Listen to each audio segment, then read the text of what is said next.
John Hunter with 5 wins this season, but it's been a while. Hasn't won since Pocono, a stretch of 7 straight races. That's hardly considered a drought for most, but for John Hunter it certainly has been. Hey, by the way, only one going to the rear today, and that's the 75 of Parker Kligerman for unapproved adjustments. He was supposed to start 30th, so it's not too far of a drop back, but make note of that if you're a Parker fan. That's John Hunter on the inside and Todd Gilliland on the outside, and we're racing at Martinsville.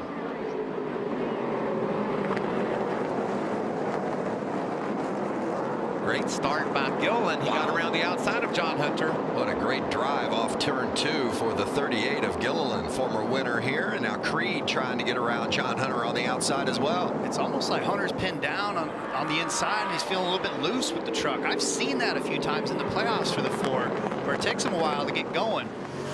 Yeah, that's interesting you mentioned it, Kurt, because all season long, from the word go, he was the fastest truck, but lately it just seems like they struggle early in the runs.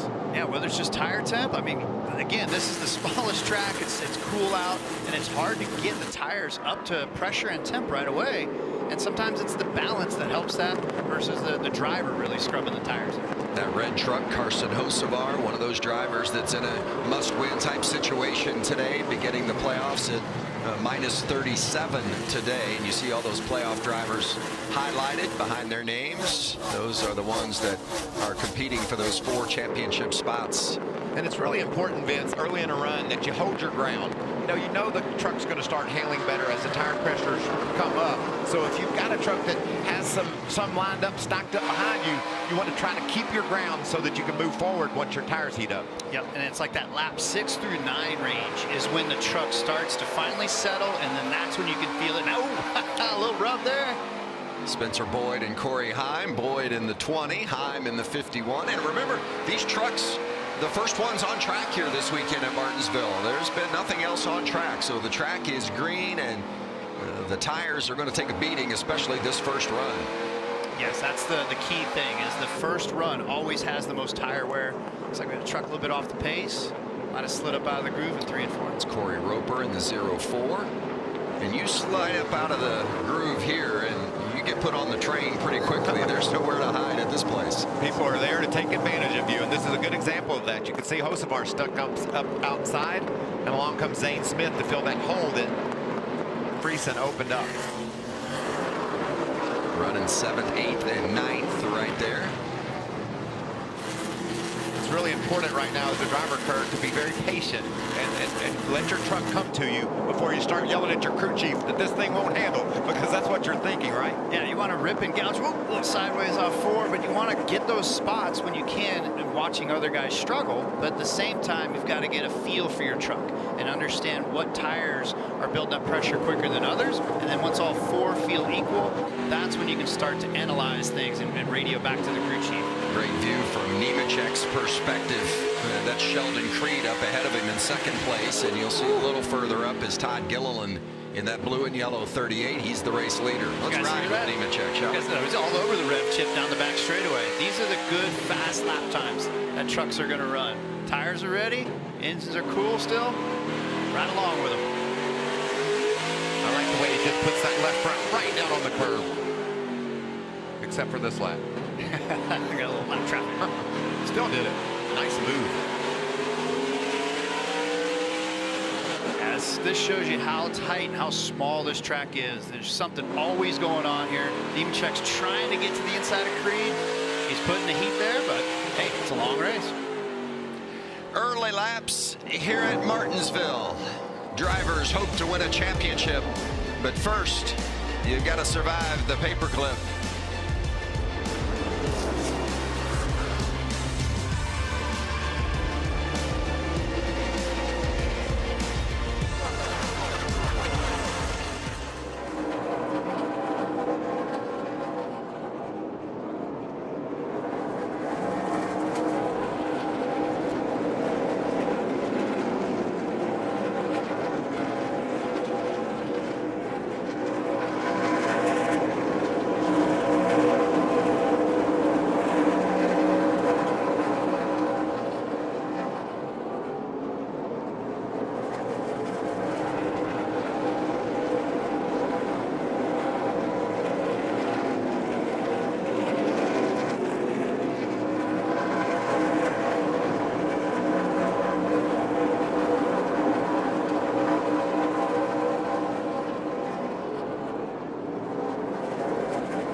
NASCAR Truck Series Racing, presented by Blue Emu. Great to have you with us today from Martinsville Speedway. And this is the elimination race in the NASCAR Camping World Truck Series. 8 championship hopefuls trimmed to 4 today, and those 4 will contend for the title next week. But it's, one thing not only do you have, as you look at the 38 of Todd Gilliland, he's our race leader, not one of those championship hopefuls though. But unlike many other sports, when you're talking about championship hopefuls, you don't have 32 others to contend with. Ouch, sorry to interrupt right there. For second place. I think he was just aiming for his door for something to do. What do you think, Kurt? The gloves have officially come off already here at Martinsville? Seemed a bit aggressive for lap 22. I don't know. Maybe he saw something different than I did. Wow. Heavy traffic. You can see Dawson Cram in the B water, number 41 there on the outside. He's been able to hang in front of these guys. He just got in some really tight positions coming off the corner, and you can see him falling back. Let's look at that replay. Yeah, we're on the onboard live, and then over here on the bottom right, he's got the opening there, shoved it in, and Creed was not expecting that. I mean, it could have worked either way, to give and to take, but Creed really wasn't expecting that move. Well, we talked earlier about how this green track can be abusive to the tires, so let's get more with Jamie. Well, Vince, when it comes to strategy for the truck race, we've seen guys win on one pit stop. But today, every crew chief I talked to said that will not be the case because of this tire. They brought this same tire a year ago, and it had significant tire wear. You mentioned the green racetrack. So by lap 50, these guys on pit road are ready to see maybe even a little bit of porting. And the way they're racing on pit road right now, guys, they are using up the tires. By the way, 4 sets sitting here today. Regan. Well, Jamie, we saw that aggressive racing for John Hunter Nemechek just a moment ago. Take a listen to this. Come on here. We got a lot of racing to do here. You don't need to piss anybody off this early. Take care of your stuff. Inside, getting in 3 and he dropped. I know. We just drove the right side off. So the speed, I know. The speed's smart. It'll make you work hard. He told me earlier today the plan was to go ahead and be calm early on. Well, you know how throw that out the window. Yeah, I don't think he was being calm there at all. Tony Hirschman, the spotter, and Eric Phillips, the crew chief, giving a helping hand or a lending ear, if you will, to John Hunter Nemechek. And it's hard. You see that opening, you want to go for it. You're just naturally trained to go for it, right? I mean, of course you are. As a driver, you go for it. But what I think the key word and phrase from the crew chief was is that he's not going to give you an inch. You're the one with the points cushion. You need to be kind of riding a little bit right now. What about these guys aren't riding? No, Crafton's moving forward. They've got Chandler Smith stuck up on the outside. Zane sneaks in there, and Stuart Friesen with a nice push behind Zane. Didn't push the envelope and try to get inside of Zane. Trouble for Haley. For Haley Deegan in that one truck. Yeah. It's like a left front flat. Yeah, And here is why. 375. Martinsville. Kligerman got in there. And Kligerman threw it on in there. Wasn't much of an opening. That's reminded you of John Hunter Nemechek thrown in there on Sheldon Creed. You see these opportunities, Vince, when they're side by side. You want to jump on it. Cost Haley there. Well, that's what we talked about in pre-race. It's about protecting the tires and not getting those tire rubs. And those are the moves that lead to those situations. But what I love back here is all these playoff guys are ripping and gouging and pushing hard, trying to leapfrog each other before the end of this stage to try to move further up. yeah, it's too bad for the one of Haley Deegan since that 7th place finish at Gateway. 29th, 25th, 31st, 24th. She needs a good run today. John Hunter Nemechek says, hey, I got some place to go. Get out of my way.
1. Yeah. I got it. Back at Martinsville, where Todd Gilliland has opened up his lead to 3.2 seconds. Tough to do at Martinsville. I mean, as tight as things are here, he is walking the dog on these playoff drivers. Remember, Gilliland won earlier this season at Coda, but got bumped out of the playoffs after that initial round. But he has run very well. In fact, top 5 in 3 of the last 4 races. Man, they're busy, Kurt. The lap traffic is just, there's constant. That's Martinsville, right? Constantly you're dealing with either somebody on your bumper or getting through the lap traffic. Yeah, it's as busy as a Walmart parking lot at a sale. You know, there's cars and trucks going everywhere. And, you know, right now with Gilliland setting the pace like this, they've nailed their setup to start this race. And it's a shame. You know, they're a playoff type of team. They're just not playoff eligible, but they've been clicking off consistent finishes and putting up good numbers to show the strength that they had a shot at this. Of the championship drivers, Chandler Smith is furthest down. He runs 13th. We're about 3 to 4 numbers tied overall everywhere now. Really bad center off. And you just heard the 18 of Chandler Smith in a must-win situation. Came over the radio and said the left front is really bouncing bad when it comes to braking. He is not happy with the way his truck is running right now. He's fallen outside of the top 10 and in need of some adjustments. Jamie? Well, for the 3rd straight race in a row for Todd Gilliland, he is out front. Talked to him before he got in his truck, and he said, last year we were terrible here, so loose. He said, but this team has been so good at coming back to tracks that we weren't good at and improving on it. And Kurt, you mentioned the setup. They nailed it here early on. He's losing a little bit of grip through the middle, and that's his only complaint. It takes those times where you completely miss it and go out to lunch to then reset and come back with a different baseline. And right now, though, the track conditions and that setup are match perfect. But you've got to keep up with the changing track conditions all day. You know the competition's going to work on their truck, so you got to do that as well. You have to anticipate what this track's going to do. We've got a spinner. And another problem. That's Corey Roper behind the smoke. And there's a good look at the CarQuest Ford.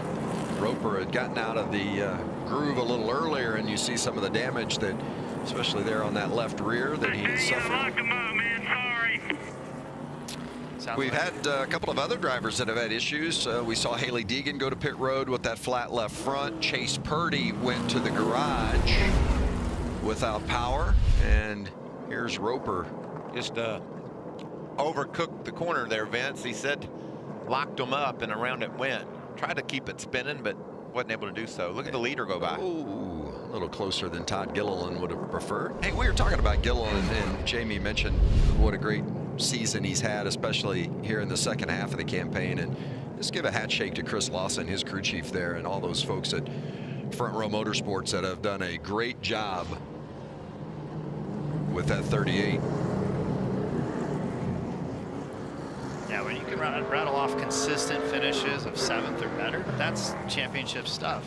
So they're looking right here to pick up stage 1 win. We'll see if we have a chance to go back green. I don't know if we will. And remember, the stage points critical for drivers like Nemechek and Rhodes, all really, but we had 3 drivers that are must-win situations. The stage point's not as big for them, but for the others, you know, Rhodes, Nemechek, Kraft, and Creed, Friesen, they're huge. And you know, if that caution comes out 10 laps earlier, Vince, it really mixes up the field, because those guys that are in must-win situations, they're going to come to pit road and not even worry about the stage breaks. Other guys will stay out. So we still have that to play out throughout the course of the day. As you can see, there's been varying strategies over the last few races here at Martinsville on how you pitted and when you pitted. I think you got to come now, though, at the end of this break or when the pits open up, just because of the tire wear, right? Absolutely. Yeah, you want to come in and make sure you have the right settings. So we'll listen in on the 18s radio here. They've been struggling tight. Last time I'm going to tell you, stay off the damn radio, stay focused on the racetrack. We just gave up 4 or 5 spots because you were talking on the damn radio, okay? Okay, you're doing a hell of a job. I know what you're fighting. And you can see that's crew chief Danny Stockman telling him what all he needed him to focus on. But you could really see, Kurt, when we looked at that truck in the middle of the corner, there's a good look at the crew chief, exactly how much he was fighting with that front end. The wheels were cut hard to the left and bouncing. It just wouldn't turn for the young man. Yeah, it's like you just tell him once, tell him twice, and then you got to get back to work. But it's tough, you know. It's the emotions of trying to make the championship 4, and you're telling them what you can, and then you just start venting. It's like, no, stay focused, get after it, bud. We already heard you. And how many times have you heard drivers like yourself talk about when you hit that microphone button, you slow down? No, I never slowed down. It was therapy for me. No, if he ever slowed down, he'd never won a race. he liked to use that microphone to explain his issues to people at times. And is that what he was doing, explaining? I was making sure they heard me very crystal clear. Stage 1 comes to an end. You see the green and white checkers with the yellow, so Todd Gilliland gets the win. But more importantly, you look at guys like Sheldon Creed right behind him, John Hunter Nemechek, Ben Rhodes, Matt Crafton with all those all-important stage points.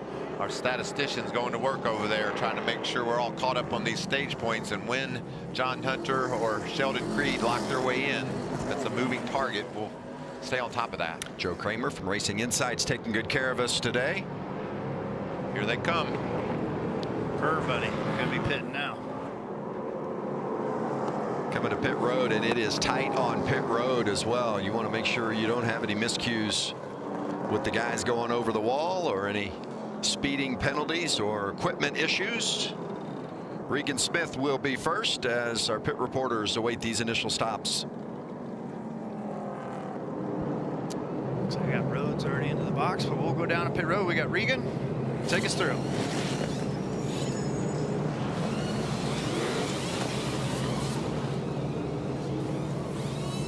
Might have lost Regan.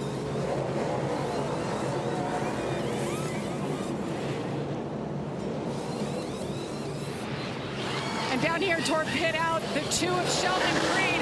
Talking about the truck was pretty good. Little free in and off 4 tire soft wedge adjustment to help that truck. The 38, who's been the best so far today, Todd Gilliland, 4 tires, a little bit of an adjustment, lost some grip through the middle, guys.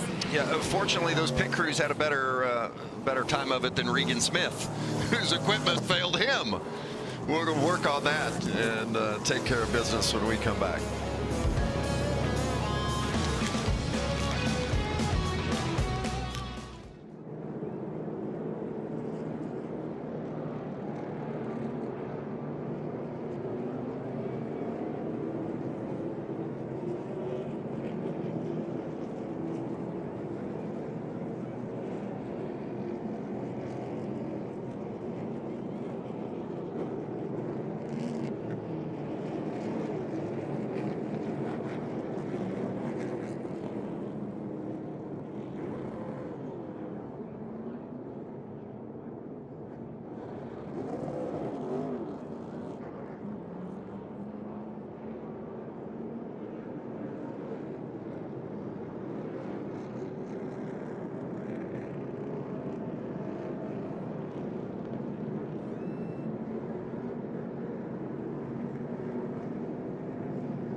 Yes, the half mile of mayhem, and we've already had a little bit of that here in the initial laps. Stage 1 is complete at Martinsville. In the playoff elimination race, going from 8 championship hopefuls down to 4 at the end of this day. And you see our stage 1 results with Todd Gilliland winning the stage. The only playoff championship hopeful that did not get a stage point was Chandler Smith. He's in a must-win situation anyway, so it doesn't hurt him too badly. He did get yelled at, though. Well, lesson learned, right? Yeah, maybe they'll get straightened out. Here we go for a restart. Now we have Gilliland on the inside. See how he wants to set the pace. Stage 2 underway. That was a great launch for that 38 truck. Was able to clear John Hunter, use all the racetrack on exit. That's what you're looking for. Gilliland has led every lap so far, and did so in dominating fashion in that first stage, led by over 3 seconds for much of it. Some good battling for second, though, between Nemechek and Creed, and they currently run second, third again. What about 22nd place starter Johnny Sauter? Yep. He's won here 4 times, and he's showing you why. Wow, that's a strong move through the field. That is Sauter in the 13 with that orange highlight there next to his teammate Ben Rhodes. Matt Crafton right behind him in the neon yellow 88. Well, Zane Smith's right behind Matt Crafton, too, literally. I think he had his rear tires almost lifted off the ground. But here's Johnny Sauter racing, you know, as Sauter races. He's a tough competitor. He doesn't like to give up very easy. And Thor Sport teammates in the 99, he's trying to get in the championship for it. It's like, hey, you gonna let me go, buddy, or what's going on here? I don't think there's any letting go in Johnny Sauter's mind. He's going to run hard, get another win is what he's thinking about. Of course, this team performed so well at Las Vegas. First, second, third, and fourth for Thor Sport. You mentioned Zane Smith. Mike, how about some radio from that 21 camp? Super slow off the corner, big vibration. Uh-oh. Not good. Those generally don't fix themselves either. Big vibration. Looks good, though. I don't really see him losing a lot of ground off the corner, but it doesn't feel right to Zane. Yeah, whether it's just a vibration in a set of wheels or, you know, a loose wheel, I'm not sure. How about more details from Jamie? Well, Zane Smith, before he came in on that first pit stop, he said there was some smoke in the truck, and they said that could just be rubber, but it's something that he's keeping in mind, and now they think they may have bigger issues, as you saw him get together there a little bit with the 88 and Matt Crafton, who, by the way, guys, is having brake issues. That could be exactly what we're seeing. He said he had to pump his brakes 20 times down the straightaway in that 88. Well, brake problems at Martinsville can make your day miserable in a hurry. And how about Zane Smith? He didn't give Matt Crafton any opportunity. A little beep beep. When you hear the term "he moved him," that's what that was, right? Yeah, I mean, it was clean, simple. Yeah, but if you're Matt Crafton, you don't like that. I mean, he felt like he just got knocked out of the way. For us, it just looked like he got moved over a little bit. But inside that race truck, it feels much different. But even if you're having brake problems, as Crafton evidently is, you understand a little more, maybe you're not. Yeah, just more frustrated. Yes, and at the same time, you're trying to get that problem fixed. We're going to go to break, but you won't miss a thing. Going to keep it side by side and keep on trucking from Martinsville, where we're going under caution.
back at Martinsville, and just as we went to break, you saw the 24 of Jack Wood go around, and there's the 25 of Josh Berry. Had the hood up on that truck.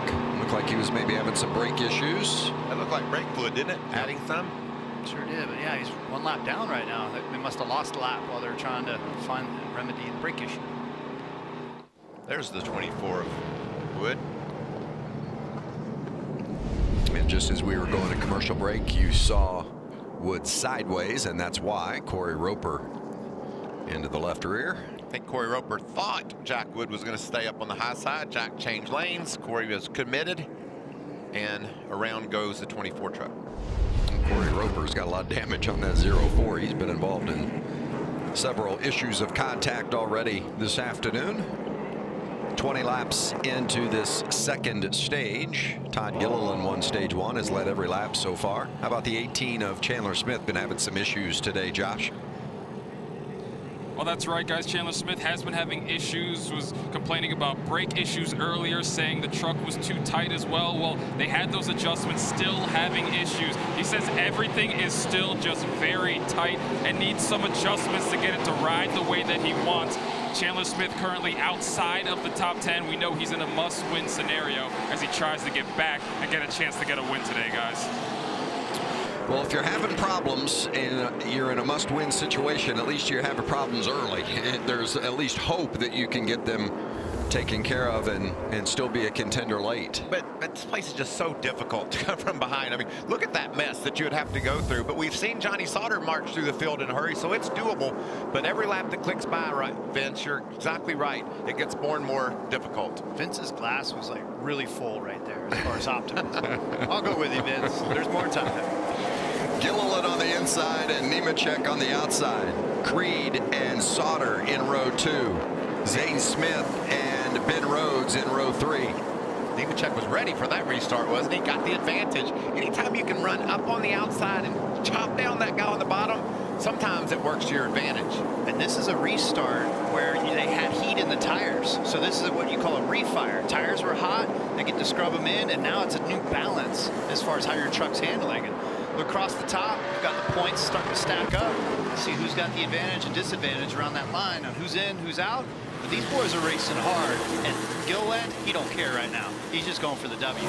Nemechek has actually led at the line the last 2 laps, and those are the first 2 laps someone other than Gilliland has led today. Nice. Gilliland's not giving it up, that's for sure. That was a great turn by Todd. Wow. That 38 is strong. Look at that bunch of trucks nose to tail and toward the front. That's beautiful. See the top of the screen indicating the points as they run. On the left side of the screen in the pylon, obviously, as they run on track. These boys are kind of getting settled in now. You get that cycle going, and now the balance will start to shift. And this is where you start making your money on where you can pick up time on the track for your lap time.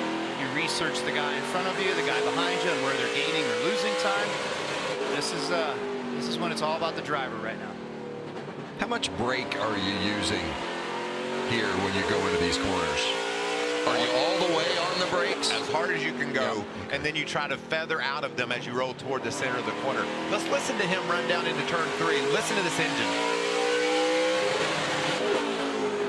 He's up on the rev chip, and what that means, they're running out of gear. The gear is set to torque them out of this corner, and since they're running such good lap times right now, the engine is limited so you don't over rev it with the speed they're carrying. And then you got to get off the rev chip though later in the run to not wear out the engine. You know what I like, Kurt, from what we're seeing here? There's very little tire spin. He doesn't seem to be loose at all. And that just tells you how good the 38 truck is, because you can hear there. John Hunter's on the radio telling the team what he's doing, maybe adjusting some switches, some of his cooling.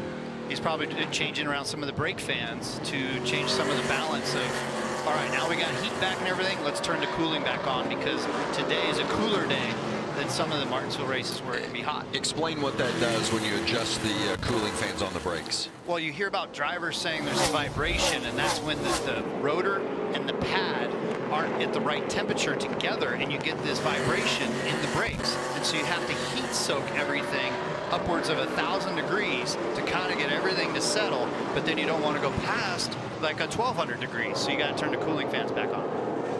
How about Carson Hocevar running 8th, Regan? Well, Vince, you see Carson Hocevar there running currently in the 8th position. A must make it in race for him right now, or must win, excuse me, as we got caution on the racetrack. So issue for the 3rd time. As you see Hocevar, and glad to have Regan's equipment working again. This could be an interesting caution flag here, guys. Regan, whatever's happened with the 42, but we could see some pit stops here. Some of these guys that are in must-win situations come in and get their tires. You see the debris on track. Reason for the caution. Back to Regan. Well, Vince, just to finish that thought, crew chief Phil Gould told me earlier today that they have a very radical setup in that truck, trying something completely different than they ever have at Martinsville here before. Said basically, since we've got to win, we might as well shoot for the fences and do whatever we can to try and come out of here with a great performance. Right now, that truck just a little bit too tight. They're going to work on it just a little bit as they continue on here. Well, some pit strategy. Zane Smith coming. I like it. Yep. I love it. We saw Hocevar, Friesen, Chandler Smith. All the guys that have to win. And the reason why they're doing this, Vince, is when we talked to Regan, he said there wasn't much tire wear on that first 50 lapper, and so they know they can run further than that. Regan, what's happening on the 42 pit?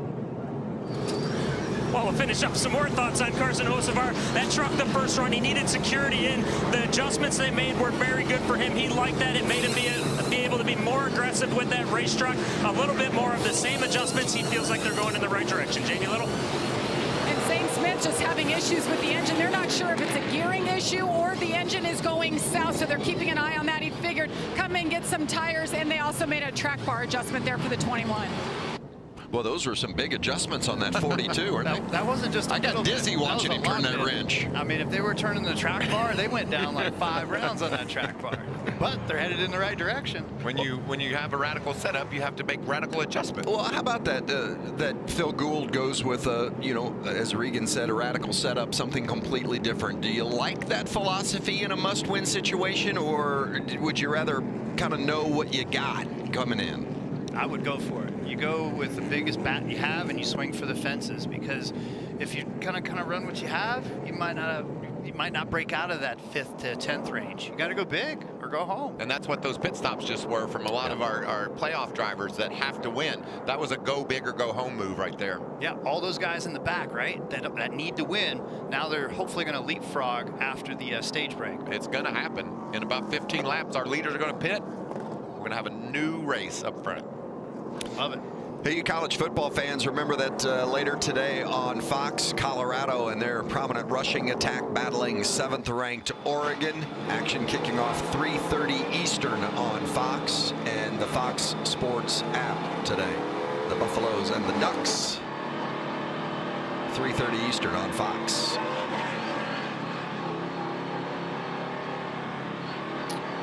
Couple of the onboards. This truck's had issues. So is the Haley. So the onboards are 2 out of 3 struggling right now. It's not good. There's Haley. More on the 18 of Chandler Smith, though we've documented some of his problems today, and Josh has got more. Yeah, guys, Chandler Smith was complaining that the truck was still too tight, and he also came into pit, got 4 tires there, and he had rubbers jammed into the right rear. Kurt, when he says he's going to have rubbers in the right gear, in the right rear, how does that help him with the issues he's having? Yeah, that's going to try to loosen up the truck, make it turn better from that rear spring split. And so they're trying to use that right rear tire harder and trying to make the truck rotate. It sounds like they're going yard sale if they're throwing that many rubbers at it, and they got to do it. You got to try, and I think that was a good call at this point in the race to come in and just go big.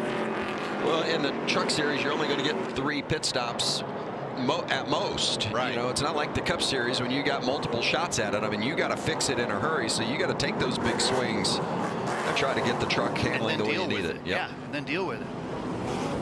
So it'll be Gilliland and Nemechek again on the front row of this restart. 14 to go here in stage 2 as they cross the line. These boys up front are going to be driving hard for sure to try to win this stage or get these stage points. I'd be interested to see what some of our guys have pitted, how aggressive they are. Maybe just roll off the gas a little bit. Save those tires since you know you're going to be on them the rest of the day. Yeah, you're going to race the guys that you just pitted with, but you're trying to conserve the rubber and build it up to temp smoothly and be ready for when the stage break happens. Johnny Sauter trying to get third, and we've got a yellow again as the 34 has gone around, but several trucks involved in this one. Some pretty significant contact. Corey Roper involved again, and the 34, Josh Rail. Looks like Truex was down on the inside, but man, Roper, he's found a few of them today. Wow, look at that damage. And that is Brett Holmes, the former ARCA champ. Looks like he got Can opened. Yeah, somebody went over him. Here's how it happened. Trouble at Martinsville.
Camping World Truck Series, racing at Martinsville.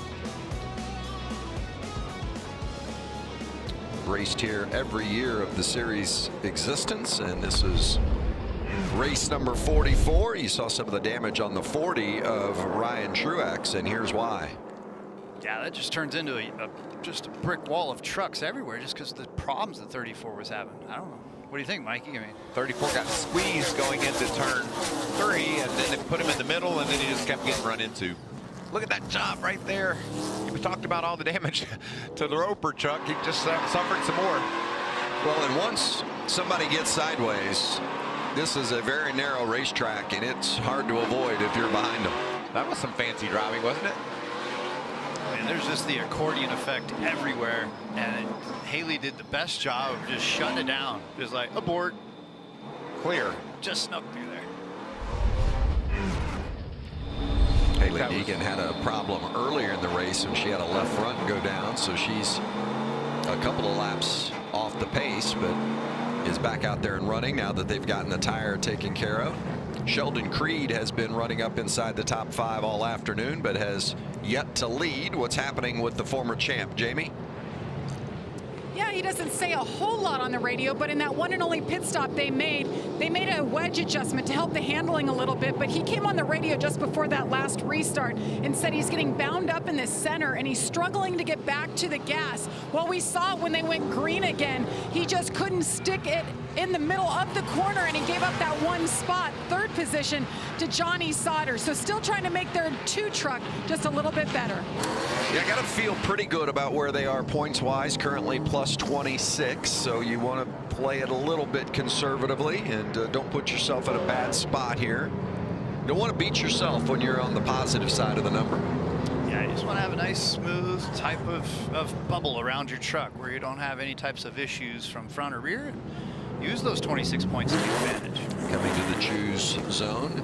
I think the one driver that I thought would be a little bit more of a factor today, Stuart Friesen, and right now Friesen is back in the 13th spot. Good short track racer. People are just pretty much going right down the line. Yep. Odd guys on the inside, most of the evens to the out.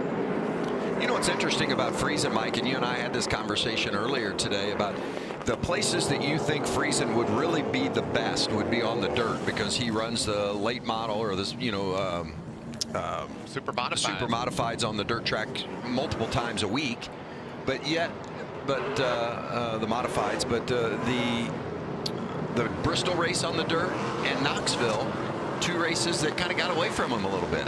He is the best on the dirt Yeah. in the series, and it just didn't work out, and that's why he's in a bind with his points. He runs big block modified. Big and block, small thank you. block. Yep. Not supers. Those are for Pittman.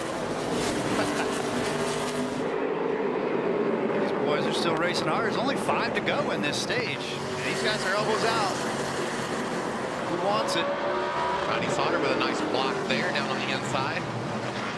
Gilliland and Nemechek. Gilliland has led all but 2 laps. Nemechek has led the other 2, and Gilliland gets that top spot again here in the waiting laps of stage number 2. Todd did win the first stage. But remember, he is not championship eligible. All those drivers there on the pylon and left with the highlight behind them, they are running for the title still. But 4 will be eliminated today. What about Taylor Gray in that 17 truck? He's up near the front, just ahead of Hocevar. And then they're 3 behind. We've seen a lot of action today at Martinsville. Ankrum and Austin Hill battling side by side as well. There's Friesen in the 52, getting inside the left side of Enfinger. So all these boys back here are racing. These are the ones that pitted for fresh tires, and they're all trying to position themselves to be the lead truck at the end of this stage of this group. That's why you're seeing such good racing back here and everybody pushing hard.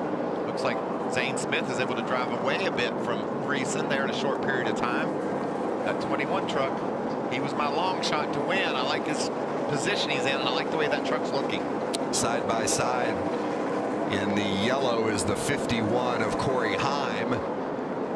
And the 75 right on the inside is Parker Kligerman as Todd Gilliland takes the green and white checkers for the 2nd time today, this time under green. And Gilliland wins stage 2. So stage 1 and 2 to Todd Gilliland. And I think Zane Smith just pulled off a pass on Hocevar to be the top running truck that had pitted. So that's a big move on the last lap of a stage. That's some fancy pit work right there. Great strategy call by those teams. Gilliland, former winner at Martinsville, going to work again today.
Back at Martinsville, Todd Gilliland has won both stages.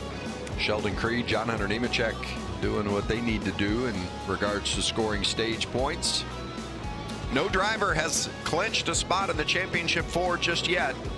And Chandler Smith, Zane Smith, and Carson Hocevar are officially in must-win situations. They cannot point their way in.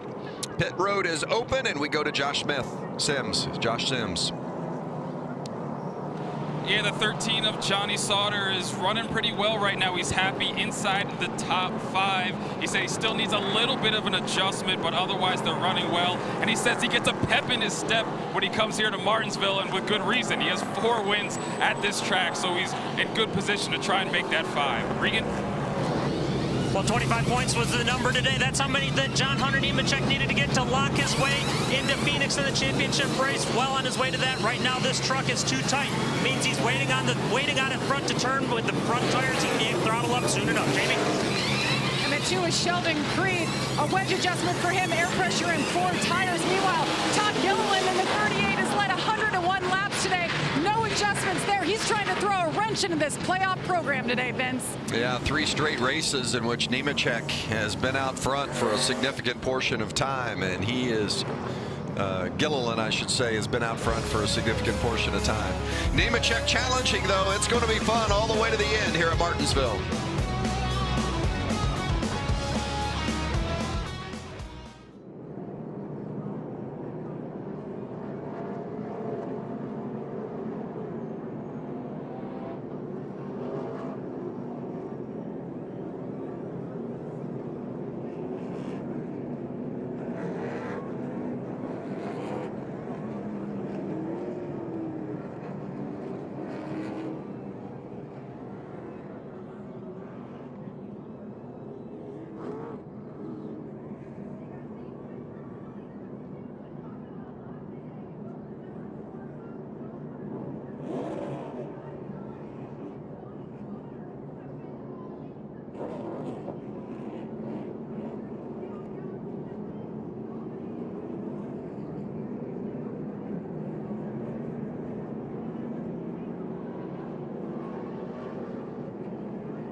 They all hope to add that one to the trophy case. It's the Camping World Truck Series Season Championship Trophy. 8 drivers are still in the mix for it. 4 of those 8 will be eliminated today, and we'll have a Championship 4 ready to go next week at Phoenix when we run for the title. Sheldon Creed, the defending series champion, he's still in the mix here today. So is Matt Crafton, 3-time champ. But everybody's been chasing Todd Gilliland. He has won the first 2 stages and has been impressive in doing so, but on this restart going to find himself back around 15th on some differing pit strategies. Those that pitted earlier have cycled to the front, and that's Zane Smith and Carson Hocevar on the front row for this restart. If you're Matt Crafton and Sheldon Creed, you say, what just happened? How are we back here? What are we going to do now? This is when it starts to really get exciting. Yeah, it's a complete flip-flop of everybody that was running on the backside of the top 10 are now up front. And will they settle? You know, it looks like Hocevar, missed the corner a little bit. And Zane's going to want this back. But can these guys get settled and start to drive away? Because there's still 90 laps to go. It's not right now. It's 90 from now. That's Corey Heim in the 51 behind Hocevar in that second row, and in the blue and red 52 is Stuart Friesen, another one of our championship contenders. Remember, we've here at Martinsville have had more first-time winners than any other track, and that would be a category for Corey Heim and also Carson Hocevar. You can tell these guys are racing hard, Mikey. Their heart rates are up. They're a little nervous. They want that front. They want to be up there and get away from some of those guys that'll be charging with faster trucks. And those guys that are back there in the pack, that's a whole new view for them. You know, it was just clean track all race long for John Hunter and for Todd Gilliland. Now look at this mess he's in. On board with Nemechek. Watch the contacts for John Hunter in that 4. Bone in the 30. Clink, clink, clink. Yep. Wow. Lost wide for that moment. Positions. Yeah, lost a ton of spots. Trying to fight back now on the outside. You know, there's you see the replay again of that contact there on the right-hand side. Yeah, a tough mistake like that or a bad situation, that takes 20, 25 laps to recover from as far as gaining your track position back. Boy, a gaggle of drivers as the 10 of Jinjo Cobb has gone around and brought out the caution for the 6th time this afternoon. Some damage there on the right rear. Jinjo was a handful of laps off the pace. Truck won't refire, so safety team will have to come out, give her some help.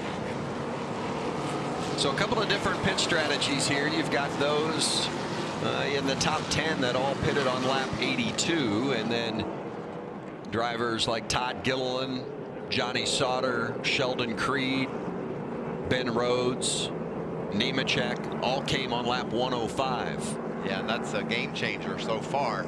Can those guys out front keep that track position? Will those tires hold up? Because the points are very entertaining, very interesting right now. A big flip. I'm sure Matt Kraft and those guys are concerned. Well, we're in pretty good shape as it goes to go to next week, right? No, hell no. About like we were last year, dude. Somebody wins, we're out. We just got to, we got to beat the 2. Bottom line.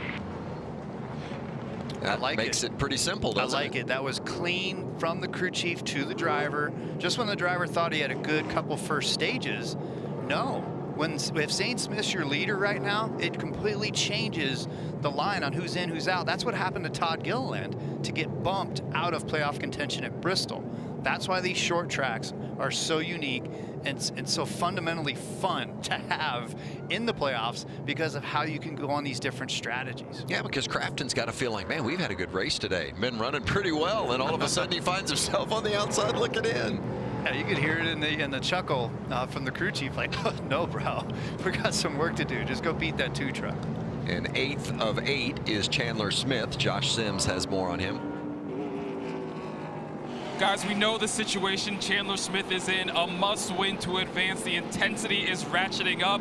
Take a listen to what he just had to say on the radio about his tires.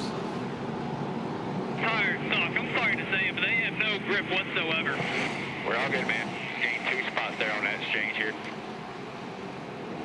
Well, and as you could hear, a very frustrated Chandler Smith. He knows what he needs to do. The truck just isn't giving him what he wants. He said he feels like his tires are falling off much more than everybody else, but they just reassured him that he needs to keep fighting over the radio, guys.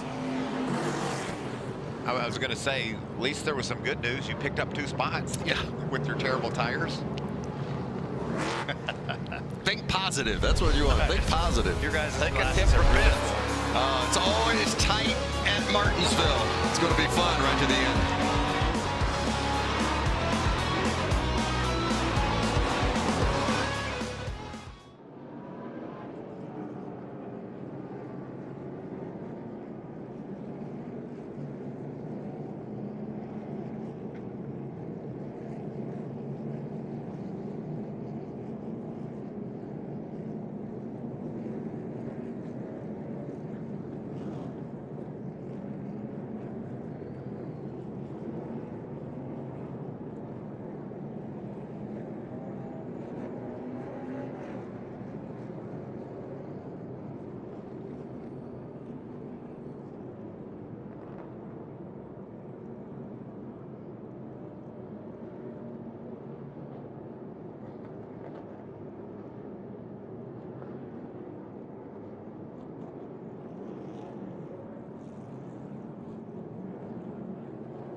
It's taken nearly a year to get here, and time is running out. Your last chance at history is today. The lights are on, the grandfather clock is ticking, and time is about up. Only 4 drivers will advance. It's the final chance to make the championship 4. Hell yeah, boys. Who will punch their ticket for a shot at the title? Let the mayhem begin. It's the cutoff race at Martinsville. It is indeed, and the drama has begun. Tensions are high. The NASCAR Camping World Truck Series playoffs at Martinsville. Presented by Blue Emu. And they need some maximum pain relief because there's some drivers that are feeling very frustrated right now after that long caution. Laps ticking away and they're running out of time. Zane Smith on the inside, Carson Hocevar on the outside, back green in the final stage at Martinsville. Yeah, Chandler Smith thought a little bit better of that 3 wide into turn 1, but now you got a few heat cycles on your tires. These boys are still racing hard, and all those guys that just pitted were like, why'd that yellow take so long? That was a horrendous amount of laps under yellow, and it helps these guys up front with the lap count. And what about the drivers in the back? John Hunter Nemechek in 23rd, restarted 24th. He's already picked up a spot, but Matt Crafton restarted 18th. I mean, these are guys that Crafton especially finds himself outside the cut line now. And these boys right here, though, these guys are racing for a W to advance to the championship round. All 3. And those 2 in the front, Zane Smith and Carson Hocevar, they have to win. If they want to advance to the championship 4, they must win. No way of pointing their way in. That and Friesen, he's -7, so he's in the mix, but a win is a hell of a lot easier than relying on the points. Look at this. It's going to be 3 wide again. That generally doesn't work at Martinsville. Parker Clearman dives hard onto the inside of Johnny Sauter and makes it work. Oh, Sauter catches the wall. Comes Sheldon Creed working his way back through along with Ben Rhodes there. Yeah, that's when you're battling back there. It just feels like you're in a bar fight trying to find room, and somebody comes out of nowhere, and this happens. And that guy checks up. I don't know what happened to Sauter there. Just kind of pushed up off of 2 on him. That 38 of Todd Gilliland running in 9th. He is the first one that pitted at lap 105. All those others pitted at lap 82. And he's going to just creep right through these guys, Vince. Pick them off one at a time and be a presence up front before we're done today, that's for sure. Those that did, we should point out, those that pitted at lap 82, they can make it to the end. And it's just a matter of what their tires, tire condition, etc. Their bed is made. Yep. They're going all the way to the checkered. They want some more caution. Some of them, the guys up front want cautions so their tires don't get worn out. The guys in the back got new tires. They said, we've got to go. Speaking of up front, 21 is that truck. He's the leader. Zane Smith. Jamie has more. And a caution is out. Coming into this race, Zane Smith, yes, and I'll continue that. Oh. John Hunter in the wall, Vince. Wow. Oh, boy. We talked about with John Hunter Nemechek just avoiding disaster today. And he has not, because that, my friends, is disaster. That was just the pace truck that went by. They're asking about water pressure. I hope there's enough duct tape and bear bond to piece this thing together, but he's got to get it fired up.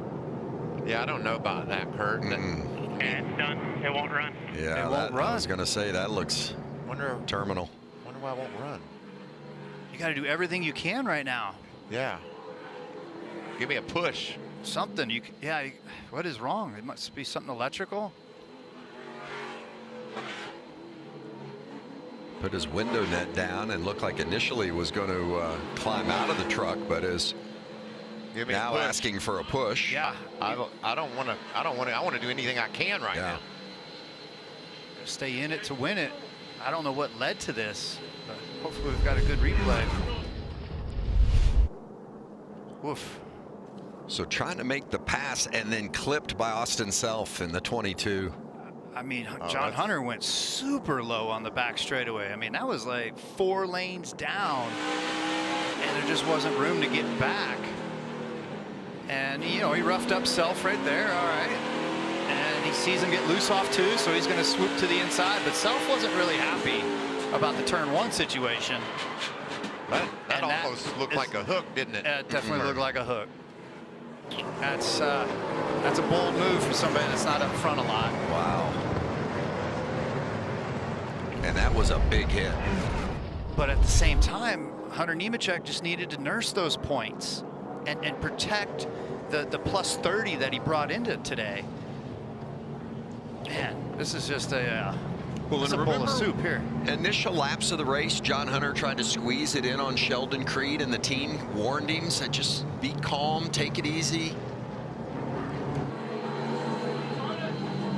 Yeah, this is alphabet soup, I think. We got to sort this out. Hopefully they can get it to pit road and give it a chance to get worked on and get on the 5-minute clock.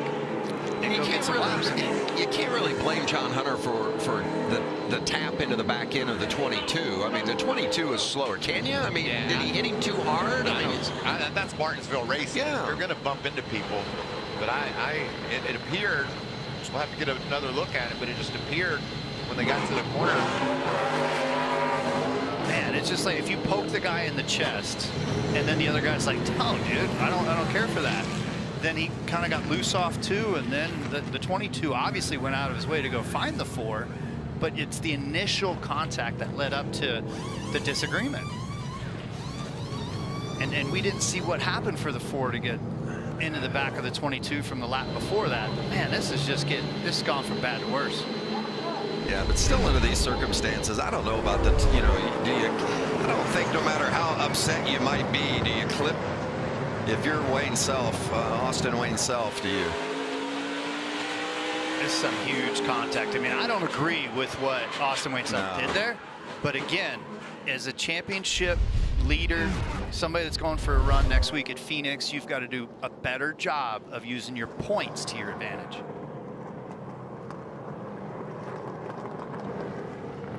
Everybody's entitled to the same amount of racetrack. But there's always a time when I think you got to make the prudent decision. Well, you bump, and I'm not sure it was made in either case there. Well, you bump a guy and you race on. Yeah. You just wipe a guy out. Yeah. That's a different story. I agree.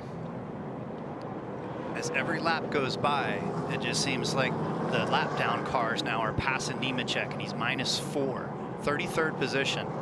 You've got guys that are 5 laps down, 6 laps down, 8 laps down. It's over. He's out. He's going to be losing at least 4 more points very quickly here.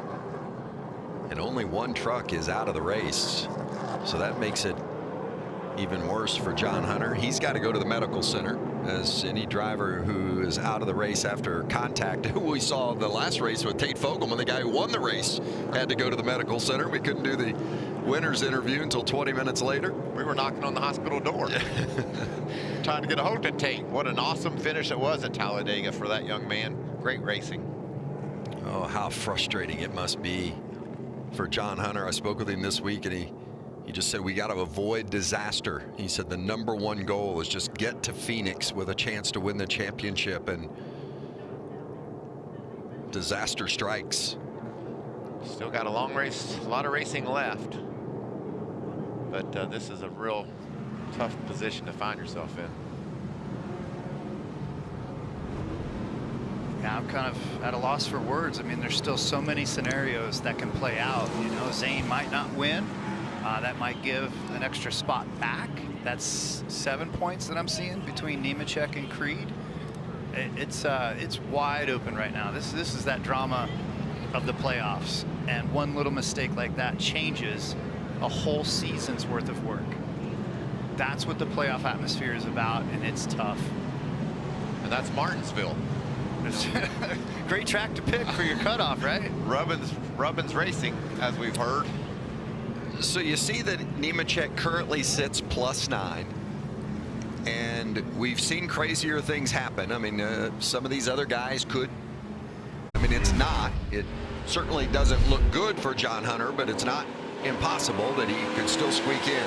Let's watch this from the beginning. I think this will be the first contact. John Hunter bumps into the back of the 22. down into turn 1, knocks him sideways. Falls back, the 22 gets loose. That gives John Hunter the run. Let's watch that yellow line, or white line, and see how much John Hunter didn't crowd up at all. I mean, he had to come up a little bit to make the corner, right? Yeah, because he's that low. But you can see he's going straight there. Yeah. Just 22 made a dive at him, it looked like to me. It's a typical disagreement of, dude, you ran into the back of me, and now you're pulling this. I'm going to do that. And there's that line. Do you respect a championship front runner, or do you want to just try to take it into your own hands? Now there's a problem. Now you've got crews pissed off at each other, owners. Like, this is on if the Ford truck doesn't make the championship 4. The first DNF for John Hunter since, well, you got to go back to the Bristol dirt race. Did you see what I did there? I was trying to get Kyle Busch, to go out there and fight. It's a team truck over there. He's going to have his hands full tomorrow. He's got to get his 18 car in. He's only got a 1-point cushion. Well, KBM has had unbelievable success here at Martinsville. I mean, they've won here 8 times. We've had so many trucks run in the top 10, etc. You can go on through the numbers, but certainly the big hope for the KBM group, John Hunter Nemechek, to win this race, and that has gone by the wayside. But Corey Heim runs 4th. Chandler Smith runs 6th. Chandler Smith made some good grounds. I think that the adjustments that Danny Stockman and that team have done have got him in contention. Well, before all this began, we were going to Jamie Little for a report on Zane Smith, so let's try that again. The drama of the playoffs. You had Zane Smith coming in who didn't have much of a shot, and now with strategy that was fluid, he's running up front and leading this race. Zane told me right before the start of this race, if I can win and we go on next week, it's so much more than going for a championship. He doesn't have a ride next year, guys. He's driving for his career right now. Just one top 5 this season for Zane Smith, and here he is challenging for the win with 60 to go at Martinsville. Sure do like what Friesen did there. He just pushed Zane. He didn't try to go 3 wide. There was a window to do so. That would have been a mess. That was a heads-up smart move by Friesen. Yeah, all these guys want to battle each other as hard as they can, but as clean as they can. They still want to try to stretch out. And caution again. This time it's the 45 of Chris Hacker.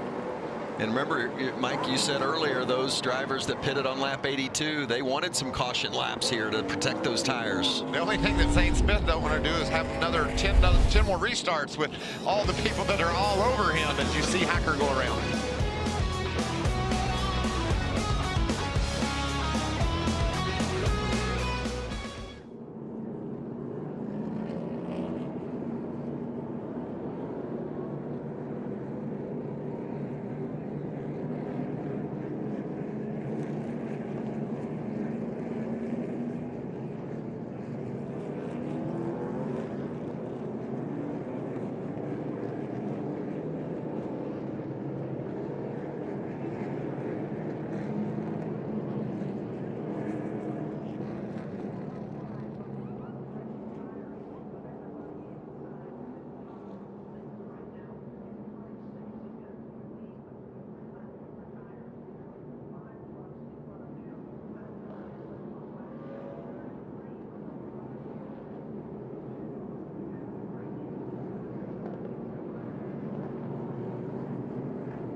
And welcome back to Martinsville, under caution for the 8th time today, where just moments ago, a big turn of events for John Hunter Nemechek, who looked to be a shoo-in to make it to the championship round next weekend. What happened between you and Austin Wayne Self? I don't know. He shouldn't be out here. He's just going to hook somebody in the right rear and turn him in the fence. He shouldn't be out here. NASCAR should definitely look at that. It's playoff contention. I mean, you got to have respect, and obviously he doesn't. So it is what it is. Hopefully we make it to the Final Four, and we'll definitely have some for him in Phoenix. All right, 7 points. They're going to sit and watch with their fingers crossed, Vince. Wow. You can't, I'm sure there are people at home arguing both ways, and you could argue either case, but certainly a tough break for John Hunter.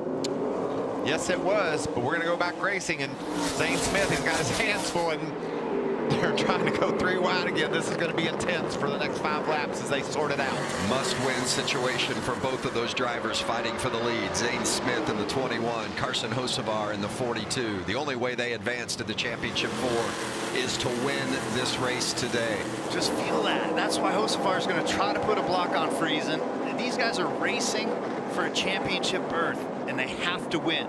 Just feel that. That's what these guys are up against right now, and they still have 50 to go. Elbows out, and here's that 38 truck creeping along on the outside. That's the fastest truck, I think, on track. And now look again around, and that's Sage Karam in the 3, so the caution is going to come back out again. Karam able to fire it up and continue on, but heavy damage there in the left rear, making his Truck Series debut as the IndyCar driver, Sage Karam. Pretty significant damage to that left rear. Karam's here just to learn, but you can see a lot of smoke. He'll have to go to pit road and see if they can get that rectified. I'm sure this is going to look a whole lot, Kurt, like a lot of the other wrecks we've seen on the restarts. Just somebody gets in the corner a little bit deeper than the next guy and make contact, and around you go. Yeah, it's a matter of how much the accordion started to shrink up, and you got to react quick. In this place, it's tough, man. There's so many trucks and so many right on top of each other, you know? Pick it up a little bit late there as you see Karam going around. Had a little bit of help. Oh, it was a chain reaction. 24 hit 41, and 41 hit 3. Sometimes, you know, you get hit, but it wasn't your fault. Yep, he really didn't do anything wrong there. It's just too many trucks in the same spot. Whoa. Oh, Carson Hocevar, we're being told, jumped the last restart, has to serve the drive-through penalty. Well, put some tires on her. There it is. You can't. You can beat the leader to the. That was off of 2. Yeah. That was a little bit late on the restart, but on the replay. But now they're on pit road. You may as well put 4 tires on it. Let's check in with Regan down on pit road. Well, Kurt, they completely changed their plans. Obviously, they did not want to pit anymore in this race, but after getting that restart violation, they decided to come take 4 tires. Carson has been very happy with that truck once they got track position, but unfortunately, everything has changed for him now. He did tell the team that he felt like the 21 truck of Zane Smith spun the tires. He said he went first and then spun the tires. That's the age-old debate, Regan, is how it happens. You can beat the leader to the start-finish line. You just can't jump before he does. NASCAR's eyes, they saw that the 42 got to the gas prior to the 21, and a judgment call was made. Let's see again on this side of it. Ouch. Remember, Hocevar is a rookie. A little inexperience possibly showing there. Radio from the 42. I did not. If anything, I gave it back right away. He spun his tires, man. Come on. I went right when he just went. You know, the one way to look at it was Carson was laying back a bit. NASCAR frowns upon that too, Kurt. You know, he was like half of a truck back, and they deemed that he jumped up there, and that was him starting before the leader. Yeah, it's such a delicate balance of getting a run when you're not the leader, and he was in second, trying to get a run and trying to time the restart zone. And then if the leader does spin his tires, you've now put yourself like in that check swing position where your bat's over the home plate, and it's like you can't get it back.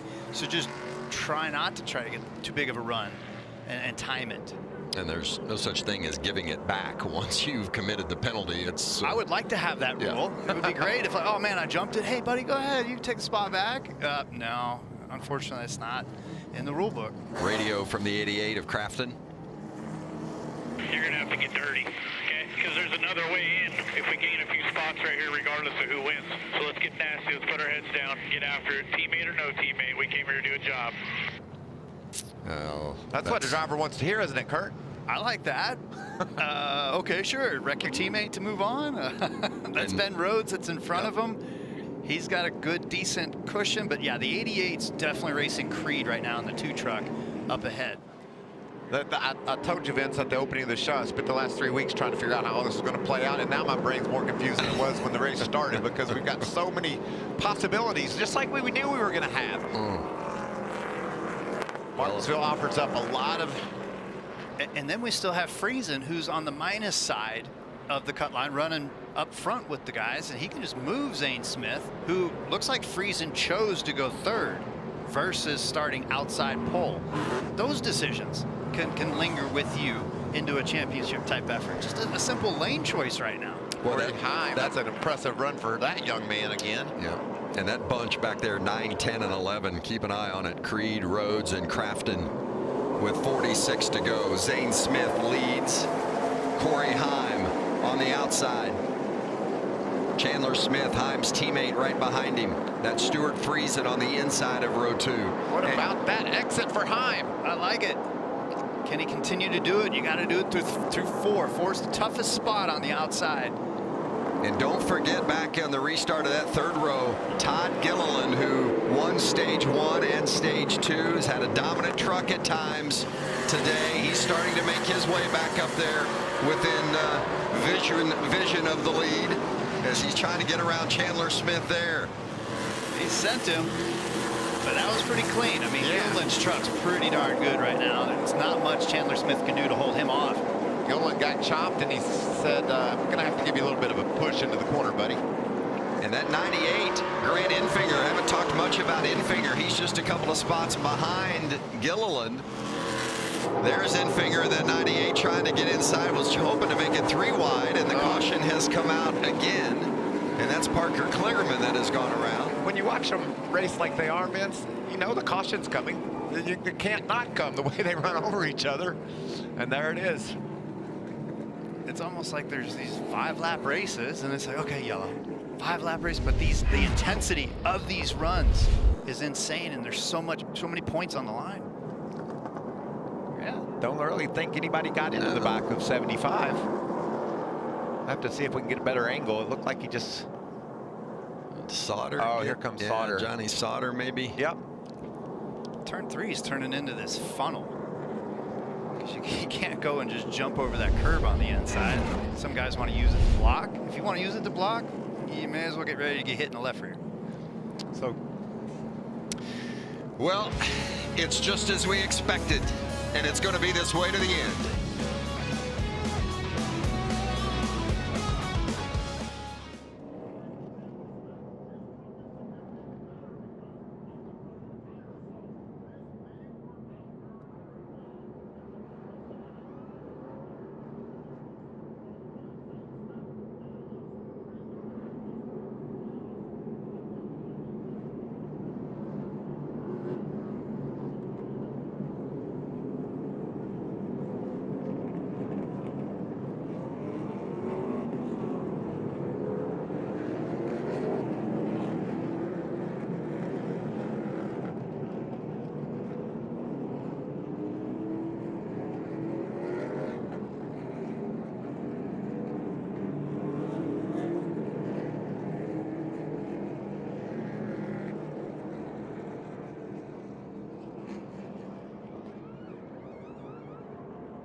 last night it was the Braves pitching in that dominating performance, giving Atlanta a 2-1 lead in the World Series. Now the Astros will try to even it up. Pivotal Game 4. Coverage begins tonight, 7 o'clock Eastern on Fox and the Fox Sports app. Go Braves. Our Blue Emu race summary with 39 to go. Zane Smith, the current leader. Todd Gilliland has dominated with 103 laps led, but right now Gilliland finds himself, well, on the outside of row 1. And it's going to be nice. A little restart here between Zane Smith and Todd Gilliland. And what about Chandler Smith? He jumped up to the outside. He's going to roll from row number 2. And Corey Heim on the inside of row 2, right there in that yellow 51 truck, his 3rd career start. And he ran so well at Darlington. I mean, he's just answered the call every time he's got behind the wheel of this truck. I'm really impressed with this young man. 19 years old from Marietta, Georgia.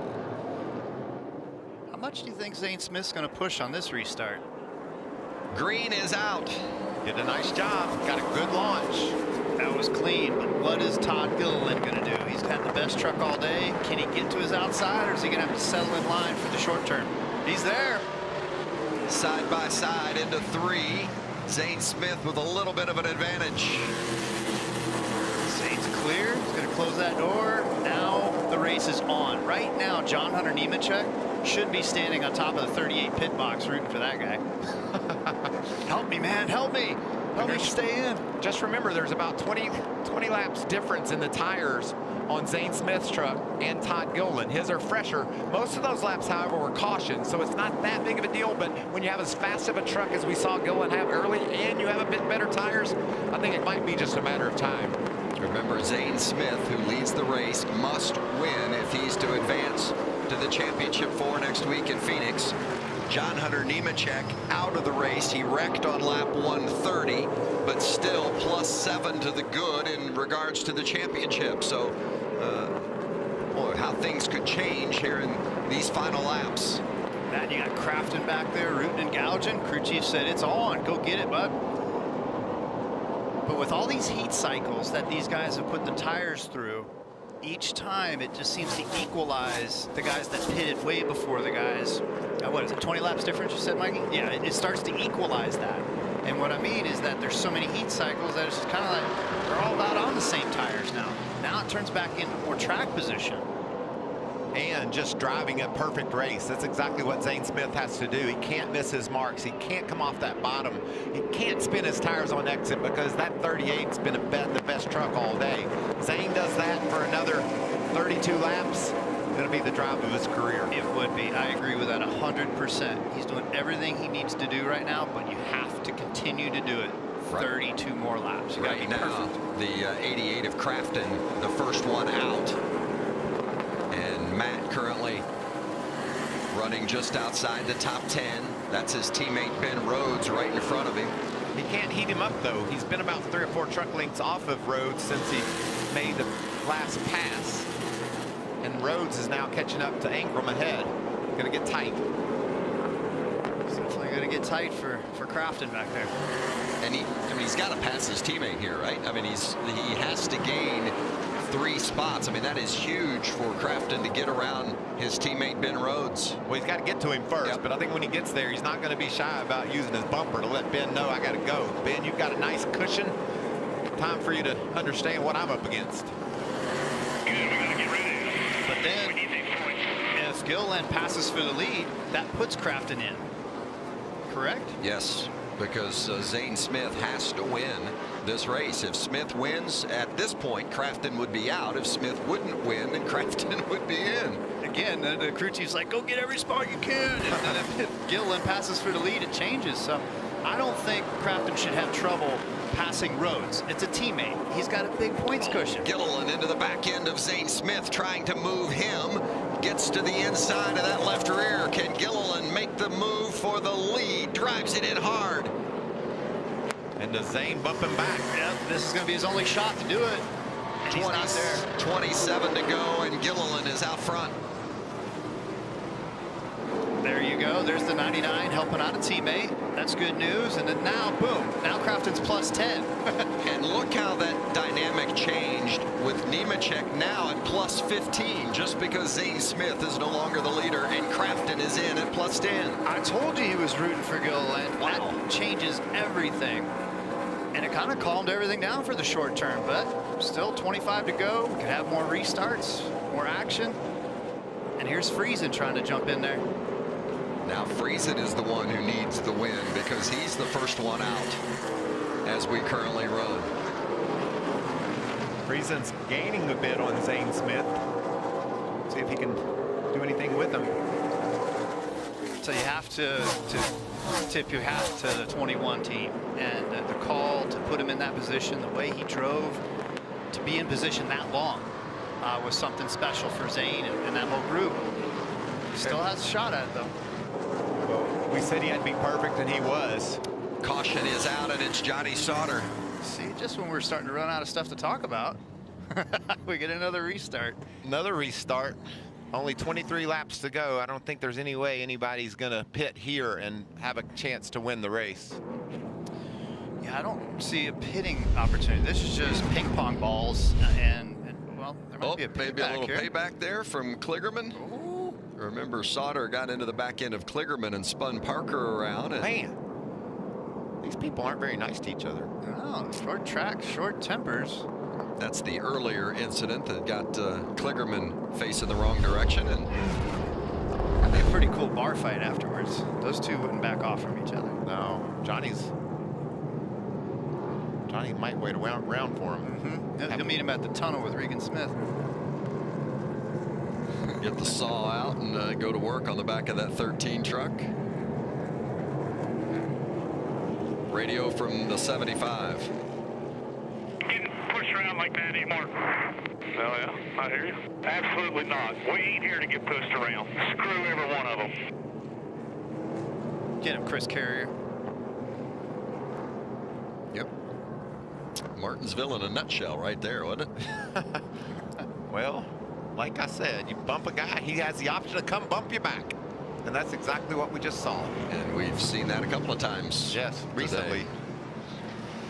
Well, Zane Smith was rolling right along with the lead just as he needed to win, and all of a sudden now finds himself in third. And Jamie, it's a quite different view now, isn't it? It certainly is. You know, we stayed out on the last round of pit stops, lap 82, and now Bono Mannion, his crew chief, going to roll the dice again. Said, you know what, we're staying out. Cool all your stuff off right now. We're taking our chances here with the restart. This is all they've got. They're here to win it or go home. Can't give up that track position. Nope, track position is king. Oh, the racing has been so stingy today. And it's going to continue right to the end.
NASCAR Camping World Truck Series, United Reynolds 200. And we're almost there. 18 to go here at Martinsville. I think you're right. We are almost there, Vince, but there's going to be some more twists and turns for sure. We've seen some tempers flare just as we normally do at Martinsville, and we may not be done yet. The 21 of Zane Smith restarting on the outside of the front row. Must win this race if he's to advance to the championship 4. Todd Gilliland on the inside. Stuart Friesen in the same position. He needs the victory. Gilliland with a great restart. Gilliland's had the best truck today. He won stage 1, won stage 2. He's led the most laps. Sheldon Creed, a little wall contact. But Gilliland found himself mired back in the pack for most of this third and final stage. Just gotten, boy, that's a big hit. That's a hard hit. Yeah, look at that right front tire, and he doesn't have much cushion either. No, he's on the line now. Yeah, +1 is Creed. Now that switch is over. Friesen just took around with Crafton. Crafton able to keep it going. Heim is not. Fogelman in the 12, and it's a traffic jam. What an amazing job by Matt Crafton. That may have just saved his championship hopes right there. And just think, at our last race at Talladega, how many times did he save his championship hopes and avoid disaster? And he just did it again here at Martinsville. Josh Berry, that's a tough view to drive here at Martinsville. The only person that's good for is Rackley Roofing. They're getting a lot of TV time, but Josh is not loving it. A little Sawzall action to get the hood removed, but man, that was some action everywhere. And the 2, Sheldon Creed, but this is a different incident. This is off. This is into 3. Oh, he's bumped by his... Oh, Eckes, or excuse me, Enfinger. What the heck? Into the back end of Crafton. Yeah. His teammate. But a perfect 360 spin for Crafton to get out of there and to keep as many positions as possible. That is incredible what Matt Crafton just did. That's beautiful. That is beautiful. Thank you. And this incident here, yeah. Been quite a day for Josh. They'd recovered from those brake problems and got back on the lead lap and ran up into the top 15. And then his hood went up.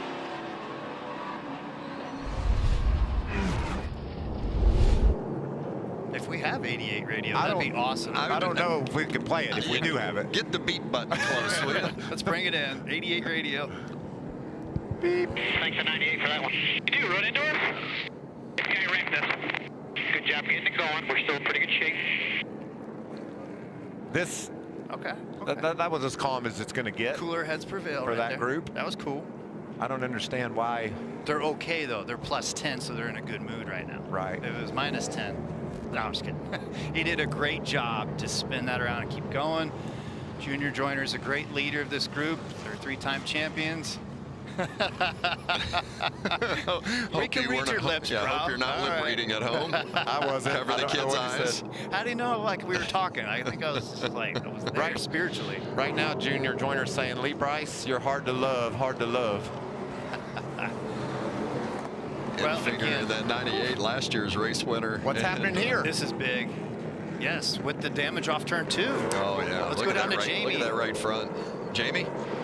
I can confirm the 88 radio got much worse after that. But on to the 2, Sheldon Creed said, we are hurt. I have to come in here. It's sitting on the right rear on exit, tight through the middle. He has significant damage. You could see it down the left side, right side. They're making a big adjustment there and taking tires to salvage whatever they can right now. Creed, number 2, is -4. It just changed like that. -4 with this pit stop. He's on the outside looking in now. And John Hunter Nemechek is enjoying watching all these people that he's contending against having problems. He just seems to be in a good spot right now with all the issues we've seen from the playoff contenders. Well, remember when Nemechek got wrecked out at lap 130, and we said it doesn't necessarily mean he's done. He's done for the day, but maybe not done for the championship, even though it didn't look good, because others can have problems, and boom, others have had problems. And these are those gifts that others give back, and that was just a bad spot to be in for Creed. But again, it's like everybody's trucks ended up on a tighter side of a balance versus what they thought. Man, He just ran out of room. Was 3 wide on the outside. And Kurt, you're just not going to make it that very often when you have 3 wides at Martinsville. Not at all, but I mean, there's so many trucks that are on the lead lap at this point because of all the yellows. So right now, 26 trucks are on the lead lap. We'll see where he lines up. Less than 10 to go. It's all on the line. He's right now, looks like he's -5 when they take the green. Whew. There's the... Just ran out of room. Yeah, probably. Jeff Stankiewicz, the crew chief for Creed. Remember that 2 team, the defending series champ. The emotions of the playoffs for so many different teams right now because nobody's locked in. There's so many spots that keep going back and forth. There it is right now. Looks like -4 to Friesen. So for Friesen, what worst case scenario for Friesen is Zane Smith winning this race? Well, Friesen needs to be very aggressive. I was going to say Friesen's going to pick position 3. That's been his little honey hole. He's not worried about racing too hard. He just wants to race smart and fall in line and have a shot at clearing Zane Smith to be P2. Yeah, and he knows the weak link in that chain on the front row is Zane. He just doesn't have the truck that Gillen has. So getting in behind the 38, the leader, I said he's got to be aggressive. That's an aggressive move. He knows if he gives up the front row, he's giving up a position, but he puts himself right behind the fastest truck. And if he does his job on this restart, he'll come off turn 2 in second. Yep, and it's going to make it a harder job for Creed. But man, we've got Tanner Gray running P4 right now, and Austin Hill's crept his way up in there. Got some action. Look who's back with some fresher tires too. There's Ohosevar up on the outside after his penalty. 8 laps left. The 21 of Zane Smith has to win to advance. If Smith wins, the 52 of Friesen is out. Tanner Gray on the outside, dreaming of his first ever Truck Series win. Meanwhile, Todd Gilliland skates out to a truck length advantage.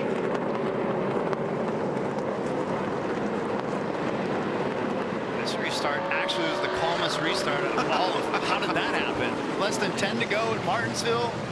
Playoffs, championships on the line, and Creed is still -2.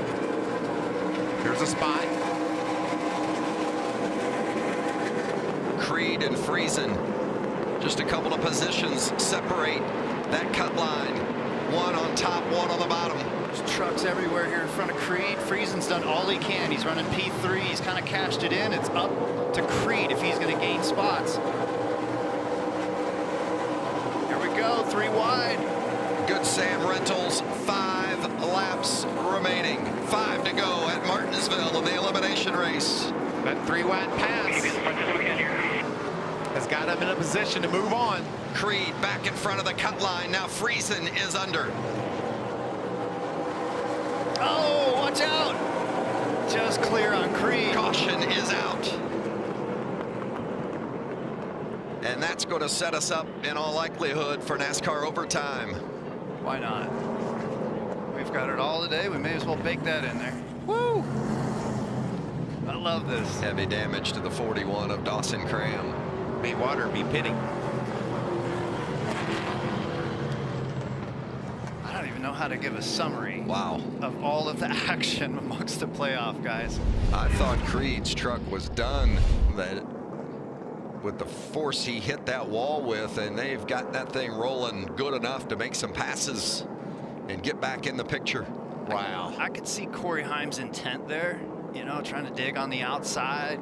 Kid's won 6 ARCA races this year, but this is Martinsville, it's a truck series, it's a little different. Can't quite plug that hole. Should have just followed the 41 off the corner. Well, they don't do that much around here, Kurt.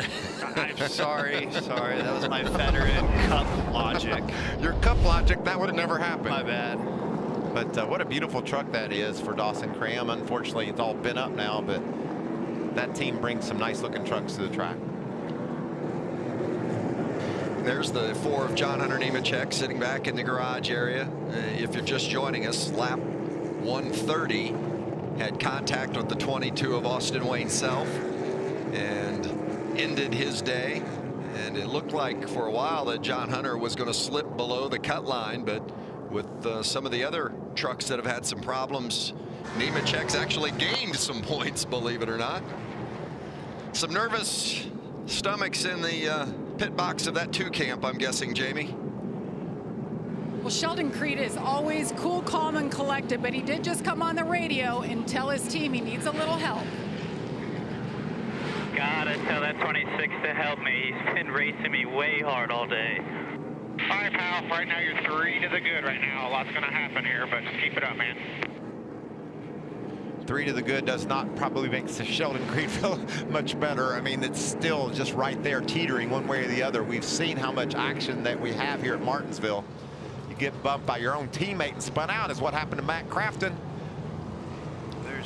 There's just so much going on in all directions. But man, with Creed, it could be where if you choose the inside, and let's say the accordion effect happens and somebody checks up on the inside, and then 3 guys go blowing by you on the outside, that could be the difference. It could be just as simple as a lane choice here. I like Friesen. Friesen's sticking with his bottom. They didn't choose. That wasn't a choose. Sorry, I'm all excited. Me too. My palms are sweaty. As mentioned, NASCAR overtime. It's a 2-lap shootout. We'll take the green flag, and if we come back around to get the white, well, the next flag, whether it's the checker or the caution, will end the race. If we don't yet get the white before the leader crosses and takes the white flag and we get a caution, then we'll line them up and do it again. Unlimited amount of attempts. What a wild day. Yeah, we've had 13 cautions today. That's the most ever in a Truck Series playoff race. That makes sense. I was feeling that. And you know who's been like a surgeon today? Todd Gilliland. Yes. He's just executed very well today. And again, the run he could have made through the playoffs, this might have put him in the championship round if he didn't have that bad luck at Bristol. You see the drivers as they hit that orange V there on the racetrack, the choose zone. Give them an opportunity to pick the inside lane or the outside lane. Friesen put it up on the outside, right? He needs the restart of his life, and he needs to pinch a little bit, I think, Kurt. Yep. Get down to turn 1 and try to squeeze the 38 down. Yes. Especially off 2. It's hard to get Let's go, big fella. I know you can do this thing. Pull those belts tight. This is it. This is Stuart Friesen's sweet spot right here. NASCAR overtime at Martinsville for a chance to race for the championship. There's a squeeze beginning already. He's there. You drive it down in there and hold him down. Oh, you got him loose. Some contact now. Zane Smith on the inside, making it 3 wide. Remember, Smith's got to win. Is he going to put it in there? You can hit those both of them and get the lead. Zane Smith, it's 3 wide as they come to the line. The white flag is out. Gilliland spins. They took the white. And the caution is out. Wait, did they take? Is that it? Did Zane get it? Because they took the white. Smith is the winner. They had crossed the line and taken the white flag, and the next flag wins it, and that is Zane Smith. Wow. Did we just see what we just saw? Wow. I think we did. He had to do it. He had to win, and he did. For the 2nd year in a row, Grant Enfinger did it last year. Won here in a walk-off fashion to get to the championship 4, and today it is Zane Smith. Unbelievable. Rhodes will advance to the championship 4, as will his teammate Matt Crafton. And yes, believe it or not, John Hunter Nemechek, who was wrecked out of this race at lap 130, survives and will race for the title next week at Phoenix. By 4 points. Oof, was all. What a heartbreak for Friesen. He chose P3 all along, and then that last one, he wanted to throw the Hail Mary at it and was on the outside and got put into a vulnerable position. He didn't do anything wrong. Nah, you know? but then I think he just got really aggressive, as you're going to have on that last lap, and that's why he got into the wall. I think he tried to squeeze into turn 1, and it was too much. That and Todd Gilliland threw it in there deep, and then why not? If you're Zane Smith in P3, just kind of nudge him in there. But Creed is the one that's going to end up with the biggest heartburn. Friesen as well. I mean, those 2 guys were right there. Raced their heart outs to be in position. and it didn't happen. Creed, the first one out, last year's series champion. And you can see the anger, the frustration for Sheldon Creed not making the championship 4 in 2021. Creed earned 45 points today, the second most out of everybody, and he didn't get in.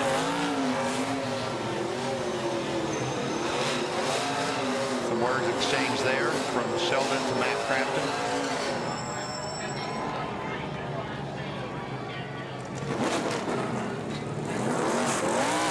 What a performance, though, by Zane Smith. Be in position for that W. Third career win for Zane Smith. Won twice last year. Only had one top 5 coming into this race this season. Oh, how good it must feel. A winner at Martinsville, always special. But to do it against all odds, when you've got to win, no other option but to get that checkered flag and then to deliver. The thrill of victory, and for Sheldon Creed, the agony of defeat.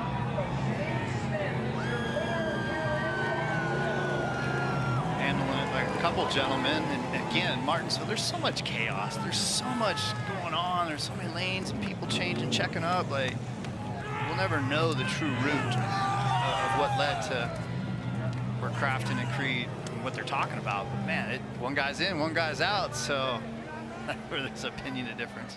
Zane Smith, not sure what he's going to do next season, but this performance certainly tells everybody what he's made of. Well done, young man. Regan Smith is with the winner. Well, obviously very emotional Zane Smith. Zane, you were in a must-win situation.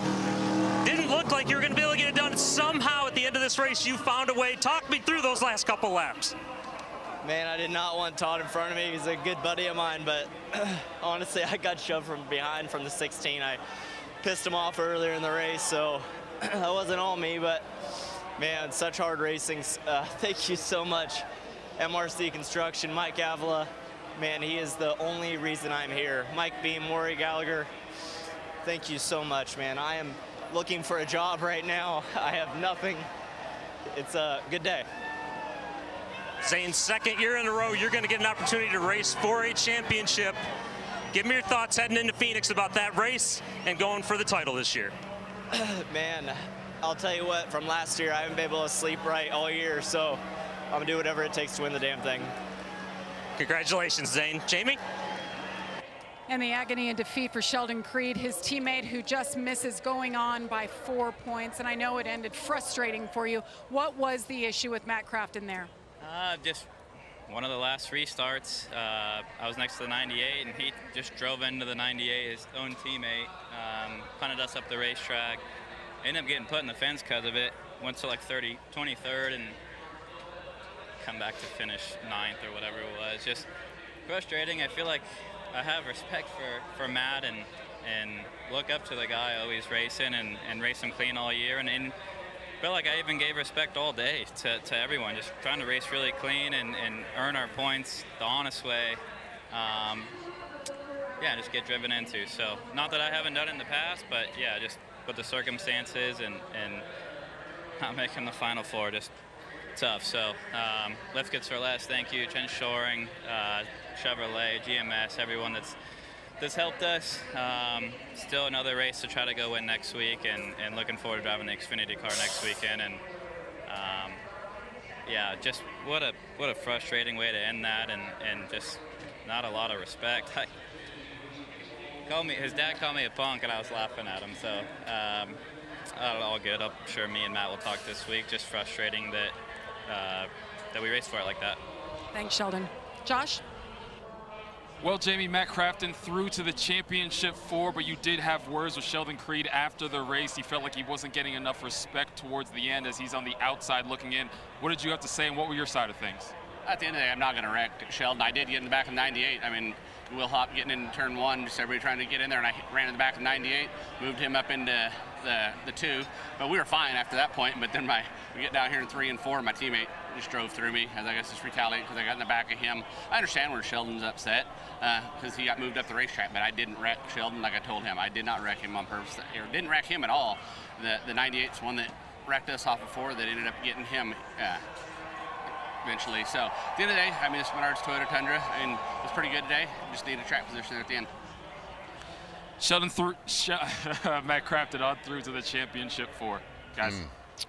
Well, a lot of hurt feelings when you come to Martinsville, and Stuart Friesen and his group, along with the 88, Trip Bruce there, Junior Joyner, having words. Tempers flaring. Hey, and the real contact sports coming up next. That's Washington State and Arizona State college football.